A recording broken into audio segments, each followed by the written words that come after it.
Olá e boas-vindas! Hoje a gente vai mergulhar de cabeça numa daquelas frases que, assim, quase todo mundo já ouviu, Com certeza. mas que pouca gente para pensar no que ela realmente significa: nascer de novo. Uhum. Parece algo meio, sei lá, um clichê religioso, talvez.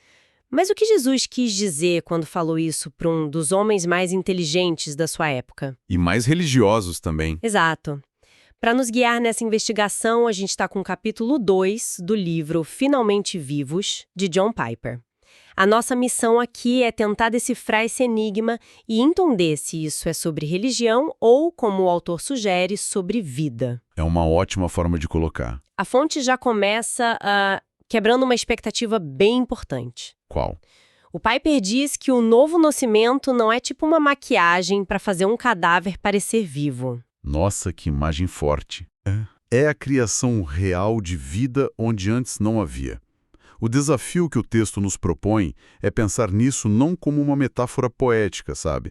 Mas como um evento sobrenatural que acontece dentro de uma pessoa. Certo, vamos descompactar isso. Criação de vida onde antes não havia. Porque, bem, todos nós nos consideramos vivos, né? A gente está respirando, pensando. O que o autor quer dizer com essa vida espiritual? Que tipo de vida estaria faltando? Exato, essa é a questão central.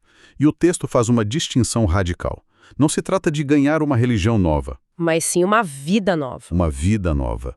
E a figura usada para ilustrar isso é a de Nicodemos, um fariseu, um mestre da lei. Assim, o auge da religiosidade da época. Ele não era uma pessoa ignorante. Pelo contrário, Era um buscador sincero. um buscador sincero. E é para ele que Jesus diz: você precisa nascer de novo. Isso é que é Facilogênios diz isso para um criminoso, mas para um pilar da comunidade religiosa. A implicação, então, é que toda a prática religiosa dele, todo o estudo, a moralidade, não era suficiente. Isso. Tenha isso? Precisamente.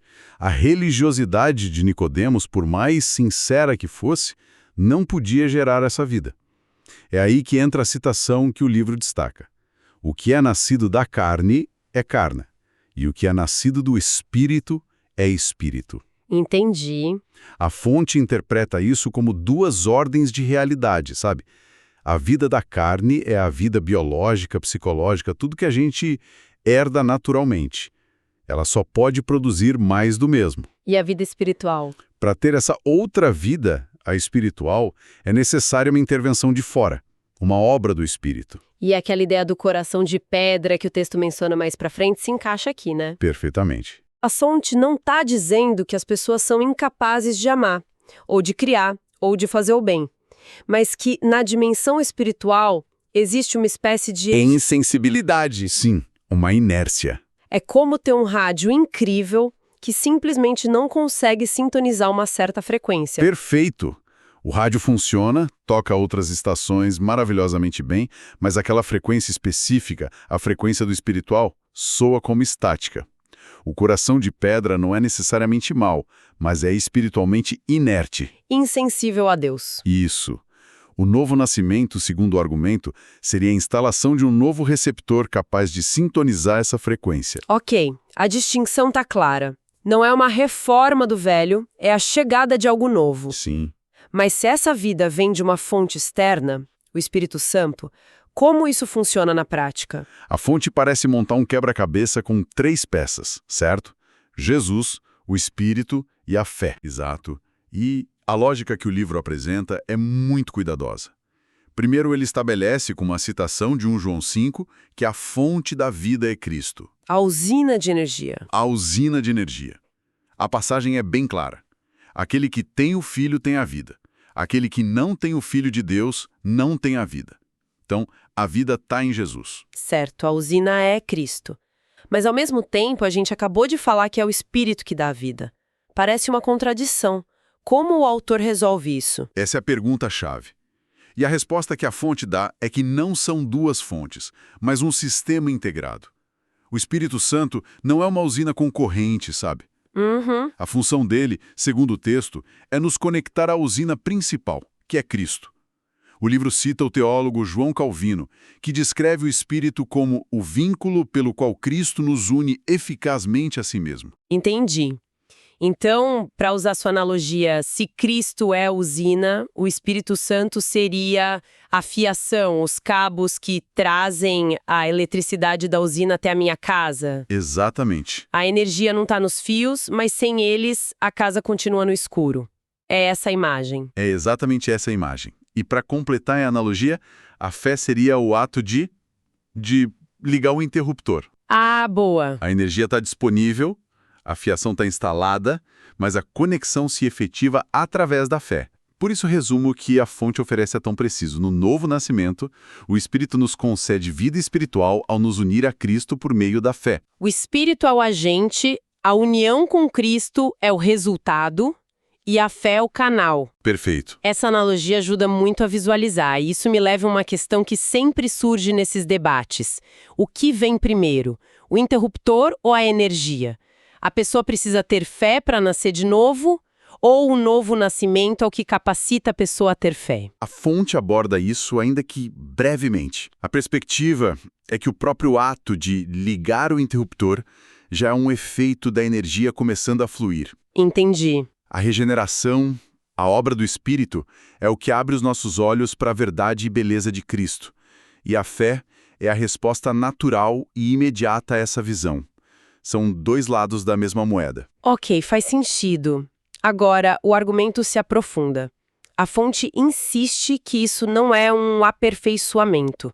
Não é como reformar uma casa antiga. Não. O argumento é que se trata da criação de uma natureza humana totalmente nova. Isso soa bem radical.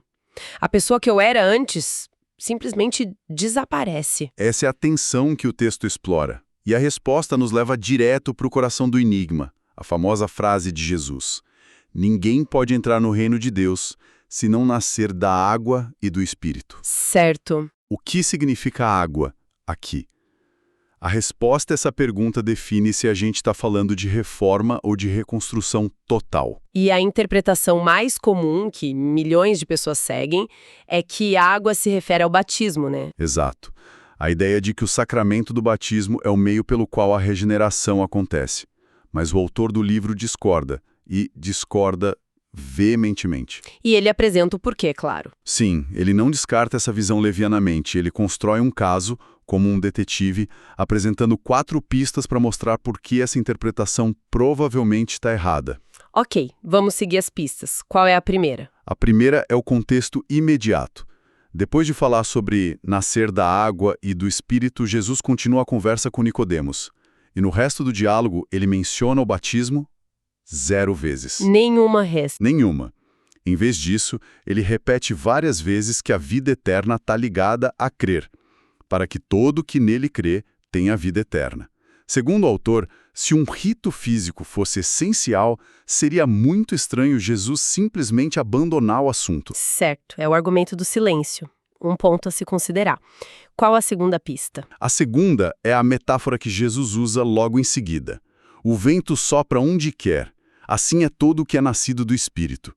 O vento é a imagem da liberdade, do poder soberano, do imprevisível. Vincular essa obra soberana do Espírito a um ritual administrado por humanos pareceria limitar o vento. A imagem sugere algo que não pode ser agendado ou controlado por um procedimento. Gosto dessa imagem. O vento não pede permissão. Faz sentido. A interpretação do batismo parece um pouco protocolar demais para a força dessa metáfora. E a terceira pista? Essa parece ser a decisiva. É a que vira o jogo. Jesus repreende Nicodemos dizendo: Tu és mestre em Israel e não compreende estas coisas. Certo. A fonte argumenta que essa bronca só tem lógica se Jesus estiver falando de algo que Nicodemos, como um profundo conhecedor do Antigo Testamento, já deveria saber. Se Jesus estivesse introduzindo o batismo cristão, um rito novo, seria injusto esperar que Nicodemos entendesse. Seria como criticar um cientista do século XVII por não conhecer a teoria da relatividade. Uau, ok, essa conexão muda tudo. Então Jesus não está inventando um conceito, mas apontando para uma falha no conhecimento de Nicodemos sobre as próprias escrituras dele? Exatamente. Isso significa que a resposta para o enigma da água e do Espírito não está no Novo Testamento? Mas no Antigo. E é aí que entra a quarta e última pista. A repreensão a Nicodemos é a grande seta apontando para o livro de Ezequiel, capítulo 36. A chave está lá. A chave que decodifica a frase de Jesus está lá. E o que diz essa profecia de Ezequiel? É uma das promessas mais espetaculares do Antigo Testamento. Deus promete uma futura restauração para o seu povo.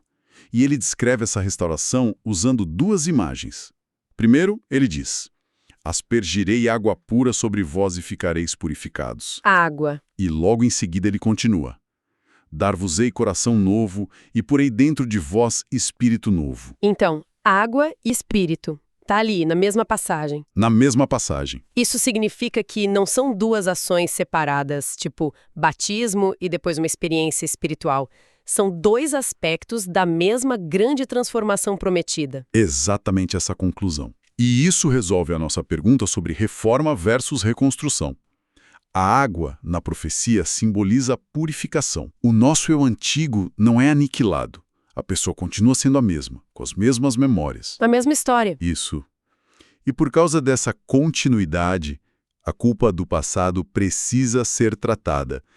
A água pura é a figura de linguagem para o perdão completo, para a limpeza do registro. Isso faz muito sentido. Se o eu antigo desaparecesse, o perdão nem seria necessário, né? Não haveria ninguém para ser perdoado. Exato. A purificação implica que a mesma pessoa que errou é a que está sendo limpa. Isso cobre o aspecto da reforma, por assim dizer. Perfeito. É como um criminoso que recebe um perdão presidencial, sua ficha criminal é limpa. Essa é a água. Mas isso não garante que ele não vá voltar a cometer crimes. E é aí que entra a segunda parte da promessa, a parte do Espírito. Não basta ser perdoado, é preciso ser transformado. É a troca de um coração de pedra por um coração de carne. O perdão, a água, lida com o passado, enquanto o novo coração, o Espírito, capacita para o futuro. Então a transformação tem esses dois lados, purificação e criação. Exatamente. A água limpa a dívida, o Espírito dá uma nova natureza. O coração de pedra, como o texto descreve, é duro, indiferente, morto para as coisas de Deus. O novo coração, o coração de carne, é vivo, sensível. Responsivo. A profecia diz que Deus vai colocar o seu espírito na pessoa e esse espírito vai gerar novos desejos. A pessoa começa a valorizar Cristo não por dever, mas por um novo e genuíno prazer. Então, amarrando tudo isso, a definição completa do novo nascimento segundo a fonte seria o quê? Seria o ato sobrenatural do Espírito Santo que nos une a Cristo pela fé, nos dando vida espiritual. E essa nova vida tem duas facetas inseparáveis, como a gente viu em Ezequiel. A purificação de todos os nossos pecados, que é a água, e a criação de um novo coração, que agora enxerga a beleza de Cristo e se deleita em seguir a Deus, que é o Espírito. É perdão e poder, limpeza e vida nova. E o livro não para numa definição acadêmica. Ele transforma essa teologia toda em algo muito pessoal, com um convite, citando o Evangelho de João. A todos quantos o receberam, deu-lhes o poder de serem feitos filhos de Deus. Sim. Deixa de ser uma doutrina complexa para ser uma realidade acessível. A ênfase final é na recepção. O texto sugere que, se ao ouvir sobre isso o coração de alguém se sente atraído pela verdade e beleza de Cristo, essa atração já é um sinal da obra do Espírito. A resposta é simplesmente receber. Chegamos ao fim da nossa análise do que significa nascer de novo, com base neste capítulo de Finalmente Vivos. Vimos que, na visão do autor, não é uma simples decisão ou uma reforma moral, mas um ato criativo e sobrenatural do Espírito, Que nos une a Cristo. resultando em purificação e um coração radicalmente transformado. E o autor nos deixa com uma imagem final muito poderosa para reflexão. Ele descreve esse novo coração como um pedaço de argila disforme e mole, sobre o qual o Espírito Santo começa a trabalhar, moldando para que ganhe uma forma espiritual e moral. Isso levanta uma questão final para quem nos ouve pensar. Se o novo nascimento é o início de um processo e não um evento único e finalizado, e se somos como argila nas mãos do Espírito, como uma pessoa poderia no seu dia a dia se manter maleável? Como seria, na prática, cooperar com esse processo divino de ser moldado, em vez de resistir e endurecer novamente? Uma pergunta excelente para levar adiante.